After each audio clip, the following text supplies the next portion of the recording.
नमस्कार दोस्तों। थंबनेल में आपने देख ही लिया होगा कि आखिर क्यों ज़रूरत पड़ी अंग्रेज़ों को मनुस्मृति का अंग्रेजी अनुवाद करने की। भारत को गुलाम बनाने के बाद क्या वे अपने नए कानून नहीं बना सकते थे? भारत को गुलाम बनाने के लिए मनुस्मृति कितनी जिम्मेदार हो सकती है? ऐसे ही सभी सवाल के जवाब आइए जानते हैं आज के इस वीडियो में। 23 जून 1757 प्लासी का युद्ध, जो अंग्रेज और सिराजुद्दौला के बीच लड़ा गया। सिराजुद्दौला की इस युद्ध में हार हुई थी, जिससे बंगाल अंग्रेजों के अधीन हो गया।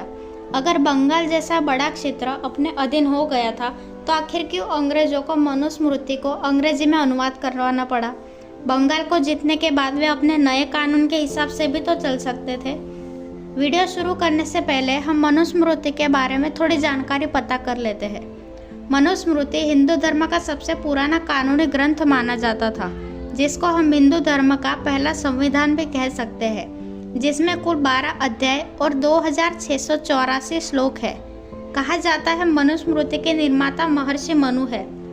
मनुस्मृति की रचना ईसा पूर्व दूसरी शताब्दी या ईसा के उपरांत दूसरी शताब्दी में हुई होगी। वल्लभी के राजा धारसेन के समय में मनुस्मृति उपलब्ध थी।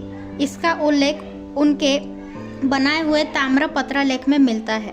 अंग्रेज जब भारत आए उससे पहले ही भारत में मनुस्मृति के अनुसार वर्ण व्यवस्था में बटा हुआ था, जैसे कि ब्राह्मण, क्षत्रिय, वैश्य, शूद्र और अछूत। ब्राह्मण में पुजारी, पुरोहित, विद्वान और शिक्षक का समावेश होता था, जबकि क्षत्रिय में शासक, योद्धा, सैनिक का, वैश्य में जमींदार, व्यापारी और साहूकार का, शूद्र में सेवा प्रदाता, कृषि, पशुपालन और श्रमिक लोगों का, अछूत जिसे तुच्छ माना जाता था और जिन्हें छूने योग्य नहीं माना जाता था।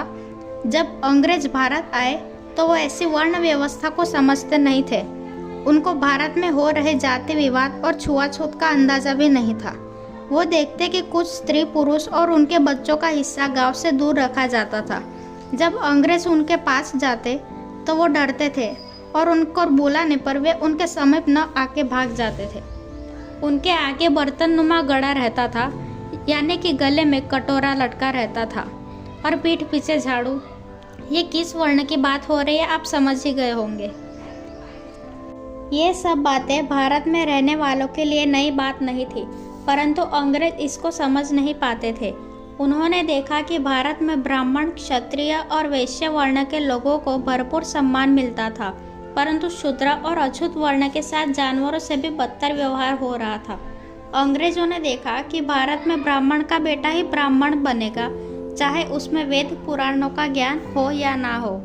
क्षत्रिय का बेटा क्षत्रिय बन सकता था, चाहे उसको लड़ना आए या ना आए। वैसे ही वैश्य का बेटा वैश्य और शूद्र का बेटा शूद्र बनता था। भारत में पति के मरने के बाद उसकी पत्नी को उसकी चिता के साथ जला दिया जाता था। अंग्रेज नहीं ऐसा समझ सके। यह जानवर तो ठीक था, परंतु इंसान की भी बलि दी जाती थी। क्यों भारत में एक लड़की को शिक्षा से वंचित रखा जाता था? क्यों लड़कियां डर के जीती थी? क्यों उनको पति की चिता के साथ सती होना पड़ता था?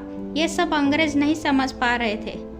इन सब बातों को जानने के लिए अंग्रेजों को मनुस्मृति को समझना जरूरी था।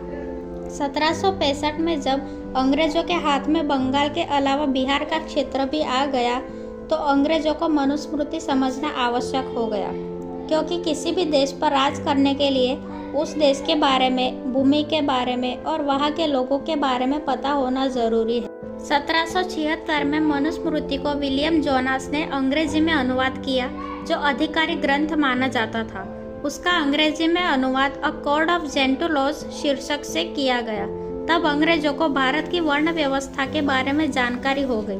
कानून चलाने के लिए ब्रिटिश जज, पंडित और मुस्लिम व्यवहारिक कानून चलाने के लिए मौलवियों को रखा गया। ये ग्रंथ समझने के बाद अंग्रेज ये तो समझ चुके थे कि भारत में राज करने के लिए शक्ति की नहीं, यहाँ दिमाग से भी राज किया जा सकता है। फिर तो आपको पता ही होगा अंग्रेजों ने कौन सी नीति अपनाई और भारत में 190 साल तक शासन किया। दोस्तों, डॉक्टर भीमराव अंबेडकर ने मनुस्मृति को क्यों जलाया, इस बारे में अगर आप जानना चाहते हैं तो मुझे कमेंट करके ज़रूर बताना। मिलते हैं ऐसी इंटरेस्टिंग वीडियो के साथ। वीडियो इन्फॉर्मेटिव लगी हो तो चैनल को लाइक और सब्सक्राइब करना मत भूलना।